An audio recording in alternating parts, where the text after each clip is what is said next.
So this is meant to be a crash course in that it's meant to give a sense of what theoretical computer science is to those who don't have any background in it. Maybe you've done some programming, you're mathematically mature, but you'd like to know what the basis is of our field. I view theoretical computer science as having roughly two parts. One is complexity and the other is algorithms. So today I'm going to talk about complexity. And really, computational complexity is about deciding what the limits of computation are, or figuring out what the limits of computation are, without actually needing to use a computer. So we do this all completely on the theoretical side. We come up with models that we can analyze that represent our actual computers quite well. And then we can make decisions about, or we can figure out what we can actually do with computation. Okay, so I made these slides available on my webpage, and there's a bunch of links throughout this talk. So if you want to go look at the slides afterwards, you can go and read more about any of the given topics that have links from this PDF. First off, what is computation? So, computer science is a terrible name for a field, right? It's, there's this joke about how anything that has science in its name isn't actually a science. And I think for a lot of us, science is either mathematics or it's engineering, but it's true, it's not really a science in that we're not necessarily discovering things about the natural world, right? So I think computation is a better name for our field of computer science. And computation is really how to solve problems with a restricted set of operations, right? So if you're given a computer, you have a restricted set of things that you can do. It might sometimes feel like you can do anything you want with a computer, but there are limits to that computation. So the first thing we need to do to figure out what those limits are and come up with an abstract model of what computation is. Okay? In 1936, Alan Turing developed an abstract model of computation, which was later came to be known as the Turing machine. He wasn't, he was a pretty modest guy. He didn't call it the Turing machine. He called it the A machine, I think. So the Turing machine is very simple. Alan Turing was a mathematician, and for him, computation was, what can I do on a piece of paper? What can I compute? Like, I can multiply two numbers together, I write the numbers down, I do these long multiplication, I multiply one digit by the entire other number, and I write it down, I cross things out, this is computation to him, right? What I can solve on a piece of paper using simple rules, what can I actually figure out, okay? So to model this idea, this notion of what computation is, 1936, this is before we had modern computers, any notion of what the modern computer is. He came up with this model that turned out to be a great model even today, okay? So the Turing machine is just a tape, a piece of paper. You can think of it as being infinitely long. And on this piece of paper is our modern memory, okay? On this piece of paper, you can write down things, and you can read things from this piece of paper. So we think of writing down the digits 0 or 1. We put everything in binary notation. But you could imagine writing down somewhat more complicated things. So at any one time, this Turing machine can either write something on the on the tape, it can erase the tape at a given location, or it can read the tape at the given location.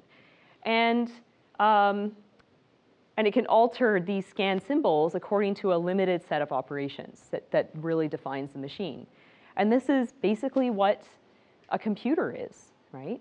A computer, we have a memory, and we read the memory, and based on what we read, we take on certain actions, and those actions are limited by what we can do on the disk, right?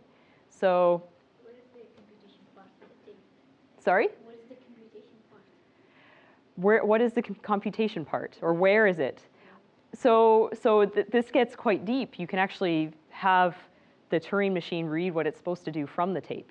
So this is kind of the program, right? So we have a computer that maybe initially doesn't really do much at all. It might have built-in multiplication, division, reading, et cetera.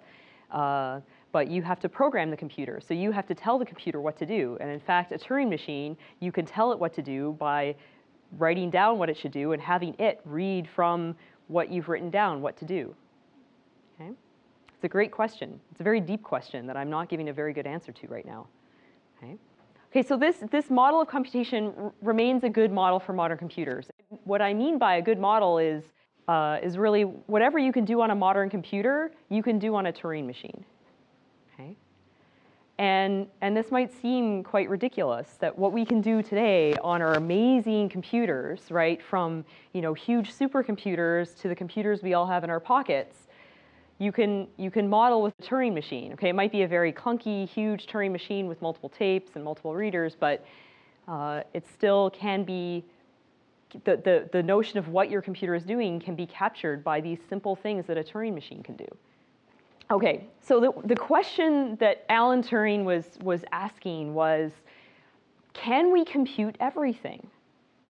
I mean, this is a very deep question, right? Are there things that we can't compute? I mean, this is a question that we should all be asking if we're using a computer for anything that's non-trivial, right? Because if you realize that there are things that you can't compute, then you have limitations to your abilities, right?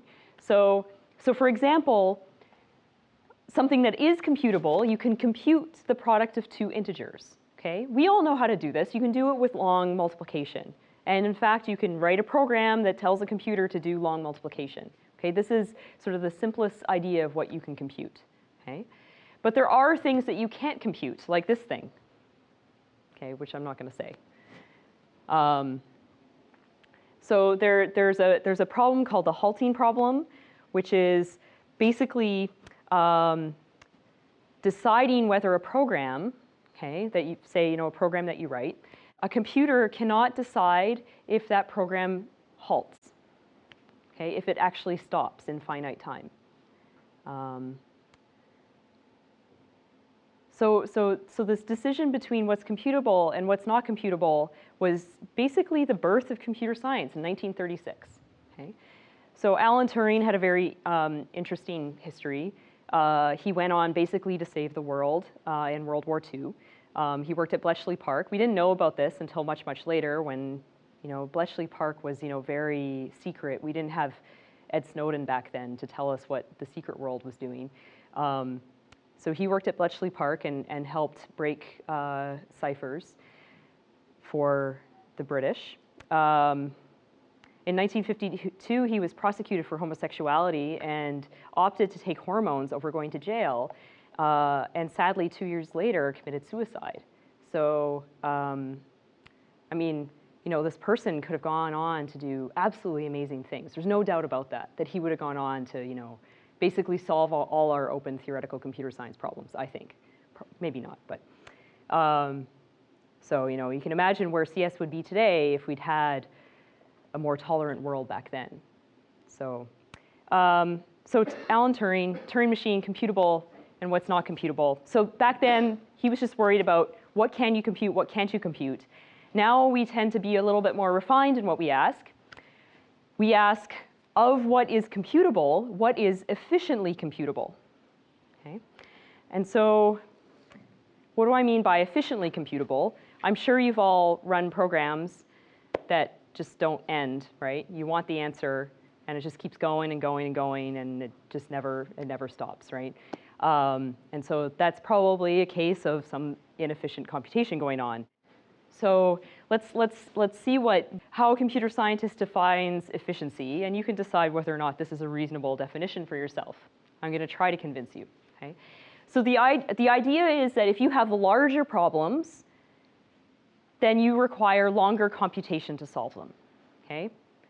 So for example, if you have two big integers, like given up there, computing the product of those two big integers takes longer than computing the product of two-digit integers, right? Would you all agree that's the case? Okay. So in fact, we can think of what the time is to solve an instance of a particular size of a problem using a particular algorithm. Okay? So let's think about computing the product of two numbers. Okay? So we compute the product of two numbers.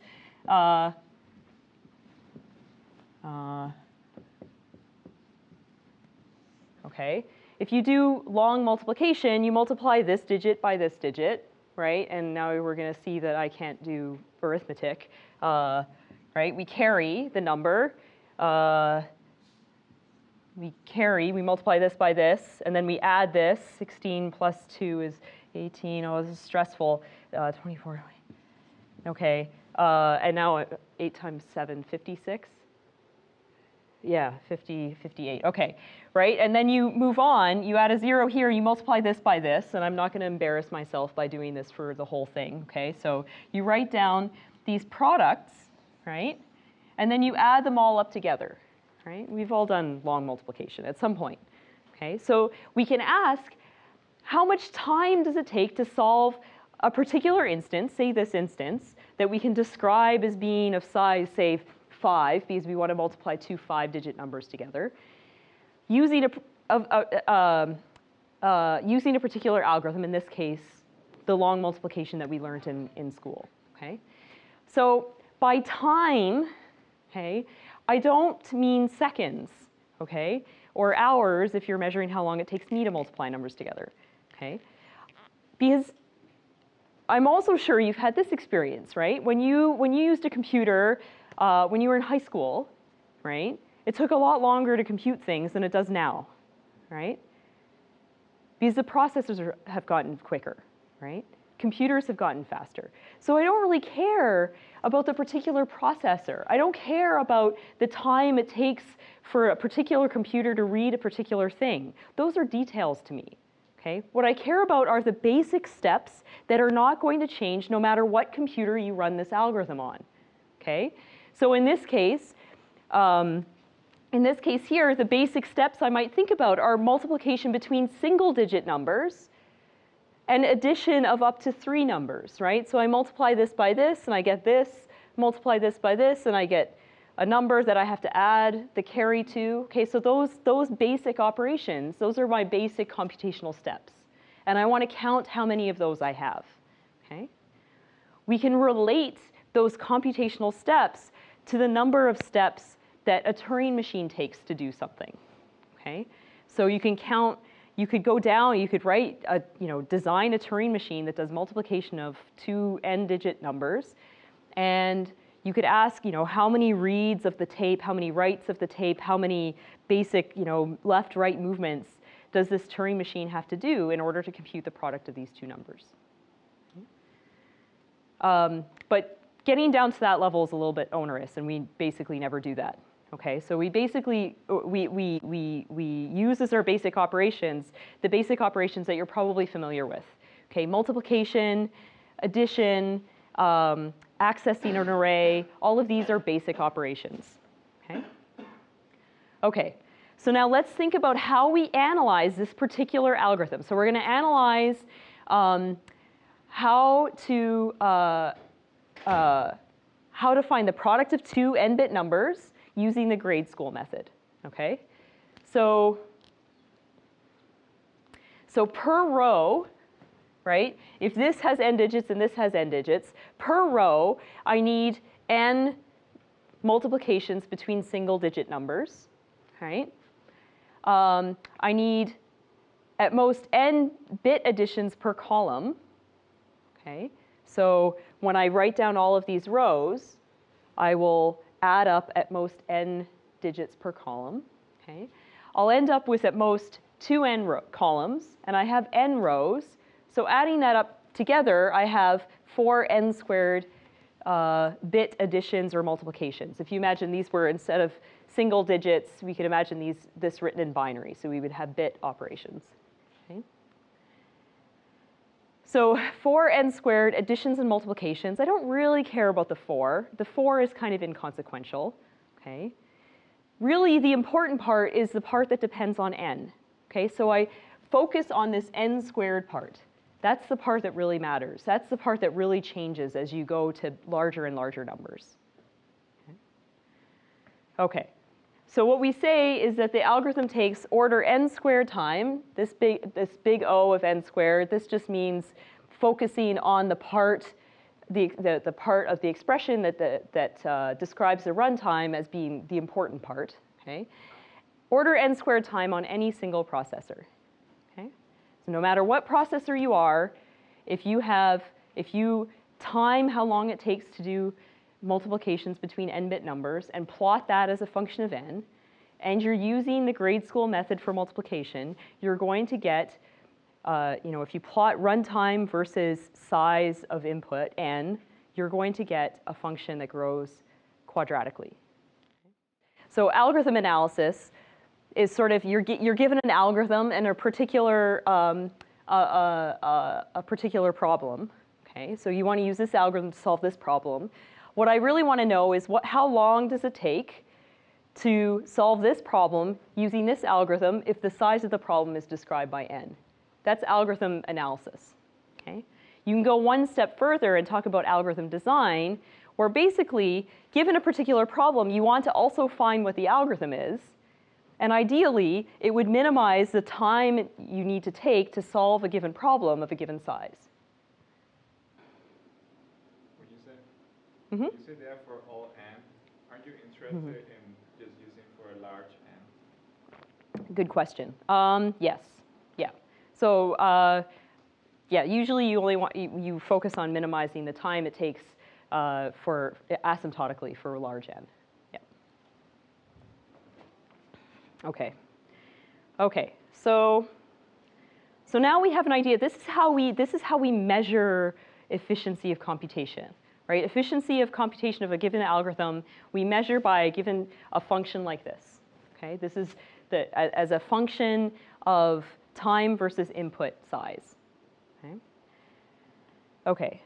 So now we have a measure of efficiency. We can ask what's good efficiency, right? At what point do these runtimes become too onerous to be useful?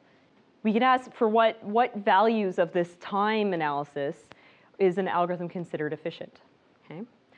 And the breaking point that computer scientists tend to use is the difference between polynomial and exponential. So you can have runtimes that you can express as a polynomial. Okay? As your input size grows, if your time grows only polynomially, then you have a polynomial time algorithm. You can have an exponential time algorithm, right, where the input size grows exponentially, right? The time it takes to solve an input of particular size grows exponentially, okay? This is the breakoff we use. And there's a murky spot in between that's kind of between exponential and polynomial that we don't like to talk about, okay? So you can just ignore that, kind of, okay? So essentially, we say that if your runtime is polynomial, it implies a practical algorithm. Okay? And I'm going to have I would have a lot of disagreements from, computer scientists who actually need to run their algorithms. They would definitely say that n to the 10th is not a practical algorithm. Okay. So why do we say this? Well, I'm gonna expand on this here. So let's say that we have a runtime that's proportional. We have three different algorithms. One that has a runtime proportional to n, one that has a runtime proportional to n squared, and one that has a runtime proportional to 2 to the n. So 2 polynomials and 1 exponential. Okay? And let's ask what is the biggest problem we can solve in time x?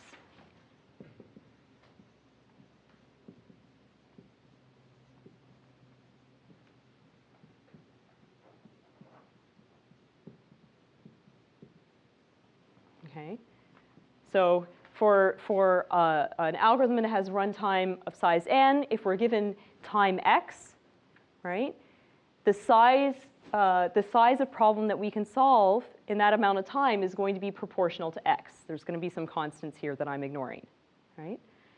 If the runtime is n squared,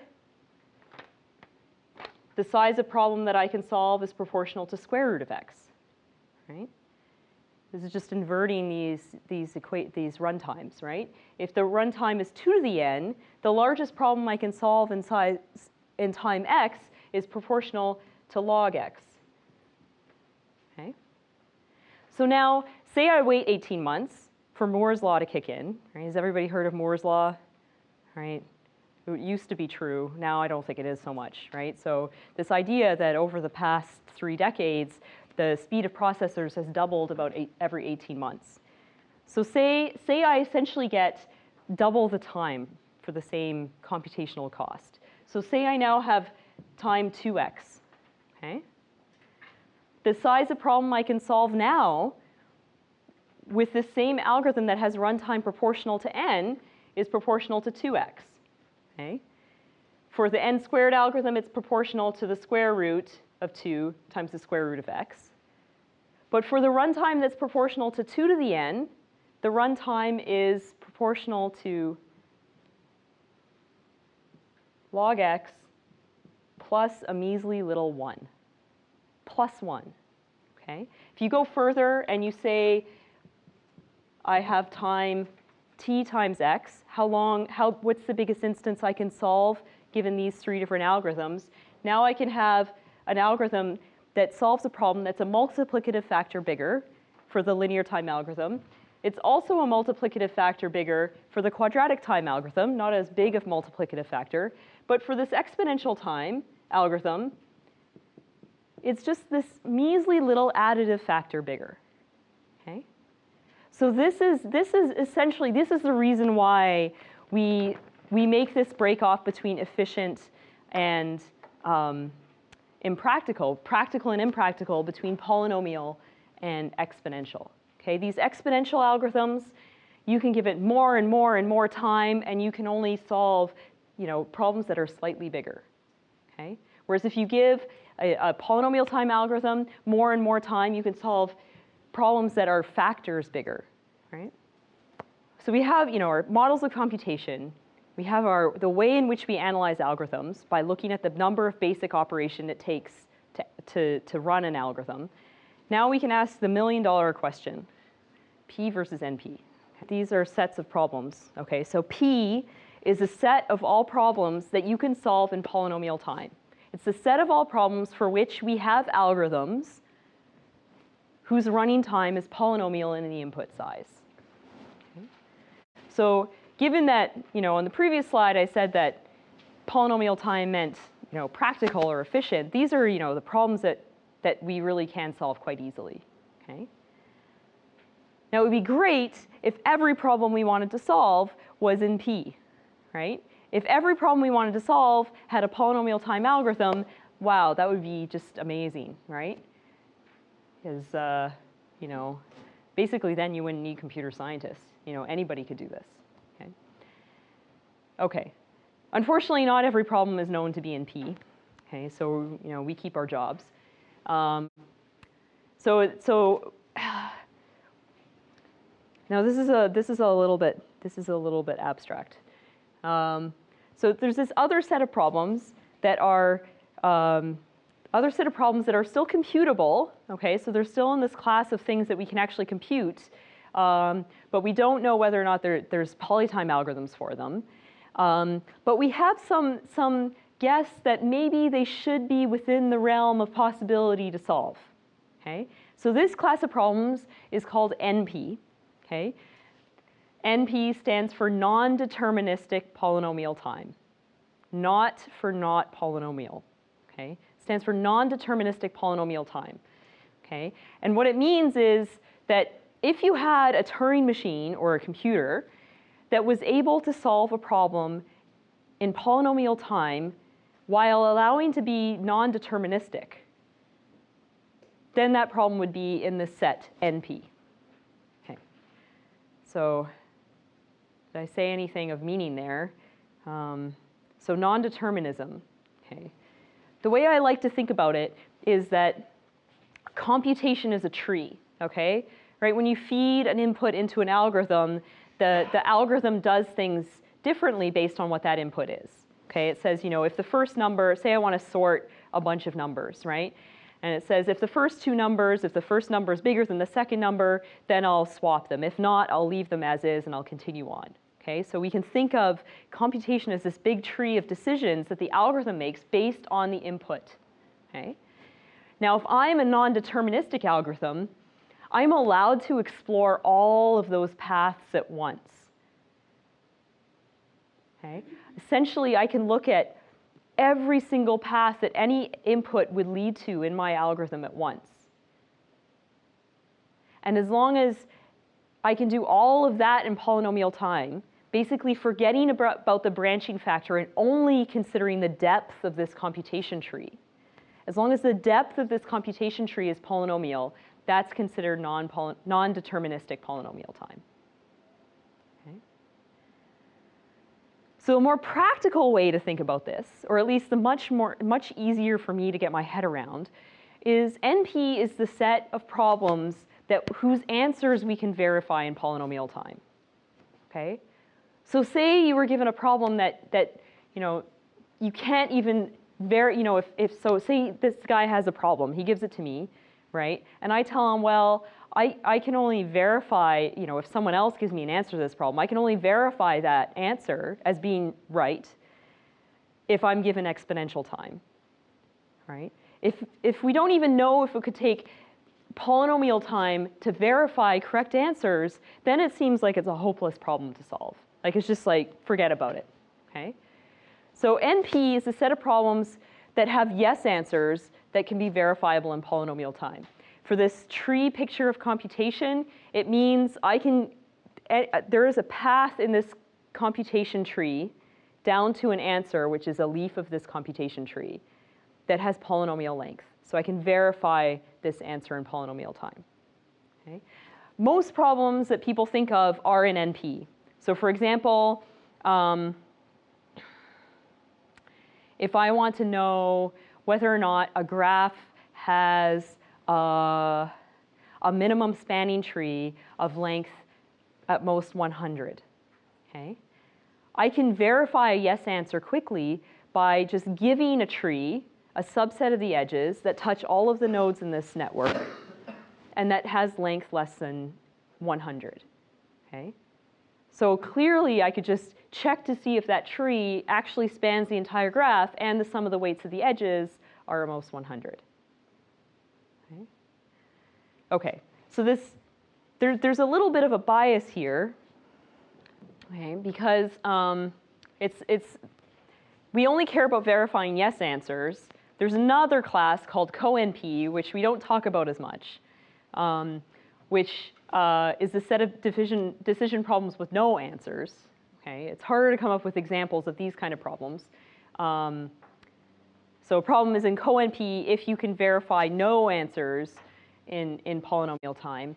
So one example is given a Boolean formula, so A and B or C and D and so on, big Boolean formula. Is that formula a tautology? Okay, so that formula is a tautology if no matter what assignment of true, false you give to all the variables of that formula, if it comes out true, that's a tautology. Okay? But you can verify a no answer by just giving an assignment to the variables in that Boolean formula that evaluates to false. Okay? So if we think of these are really sets, so we can draw a Venn diagram of these sets. Okay? So here's the set of problems P. These are the set of problems that we're happy about because we can solve them efficiently, right? Okay? And then we have the set of problems NP. Okay? So what do you think the relationship between P and NP are for the non-computer scientists in the audience? Is NP like this, completely disjoint from P? Is NP like this? Does it intersect P? Or is NP like this, containing P? Or is it a subset of P? Okay. So how do these two sets compare? You have one set of problems that you can solve in polynomial time. You can get the answers in polynomial time, yes or no. And you have another set of problems that you can verify answers in polynomial time.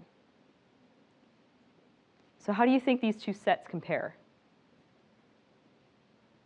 P is a subset of NP. P is a subset of NP. So,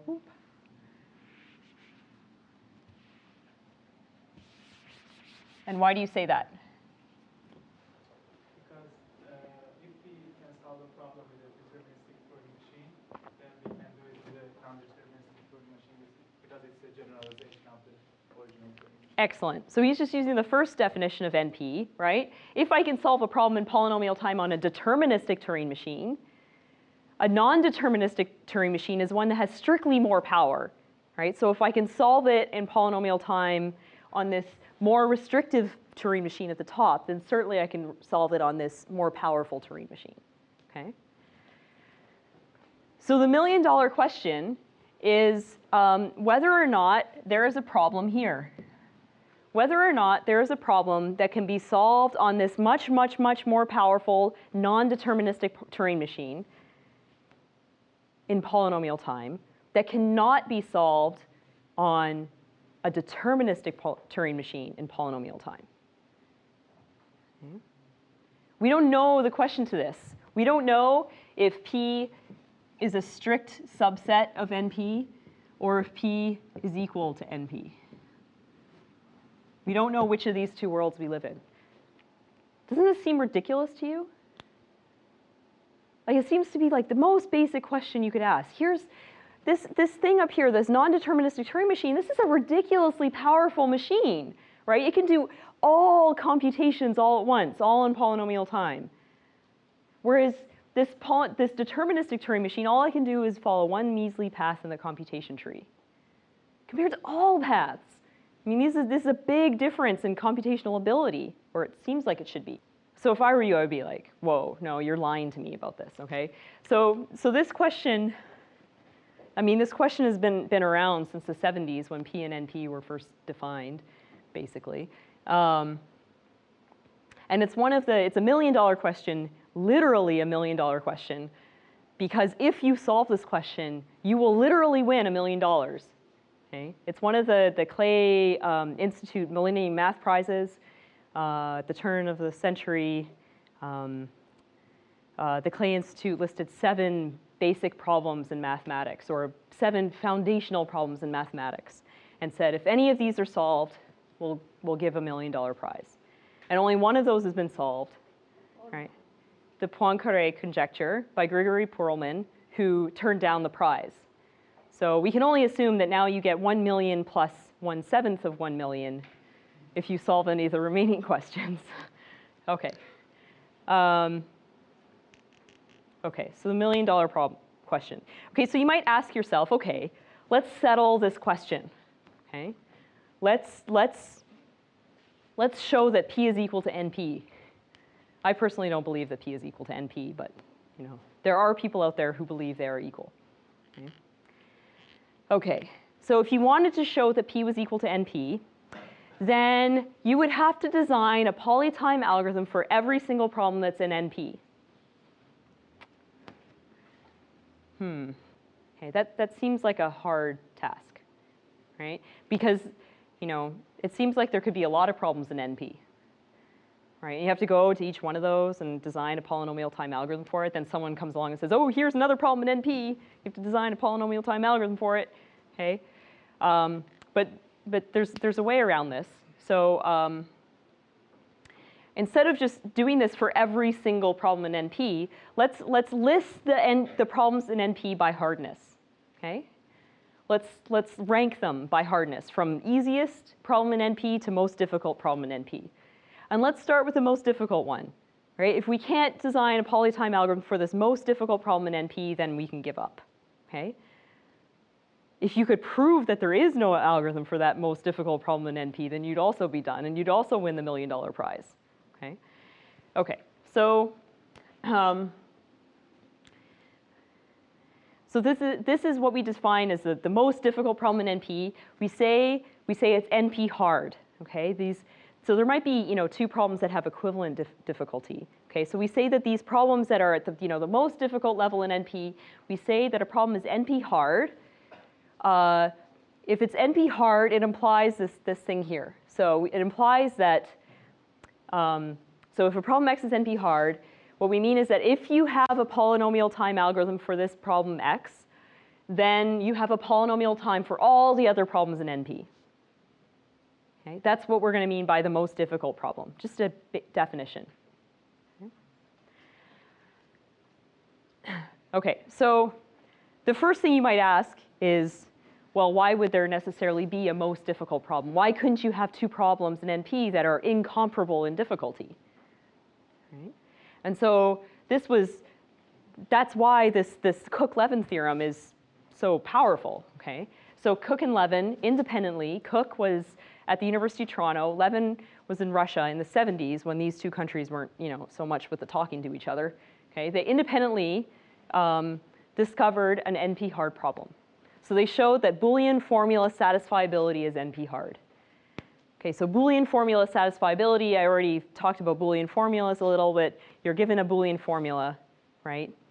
Ands and ors of Boolean variables, and you want to find an assignment of true and false to each of the variables so the whole thing evaluates to true. That's Boolean formula satisfiability. It was probably a good place to start because it does seem like this is a very expressive problem, right? If you can solve Boolean formula satisfiability, I could imagine writing down any other problem as a satisfiability problem. Okay, and that's exactly what they did. Okay, they showed that any problem you can express on a Turing machine can be expressed as a satisfiability problem. Okay, this is just a little generalization down here. We can extend this to other classes of problems, okay? So, this is a definition of NP-hard, and there exists an NP-hard problem. You can also define a C-hard problem where C is any other complexity class. There are lots of complexity classes. It's like hundreds and hundreds of complexity classes. So for example, you could say a problem is co-NP-hard if you had a polynomial time algorithm for that class co-NP, for some problem in that class co-NP, if that implied a polynomial time algorithm for all the other problems in that class. So to my picture here, this is P, and this is NP, right? NP-hard has this intersection with NP and might contain problems outside it, okay? And this is the picture if P is not equal to NP, all right? If P was equal to NP, then this would all be one set. So now this is going to be sort of a practical take-home, my practical take-home message to you for knowledge of computer science. Okay, so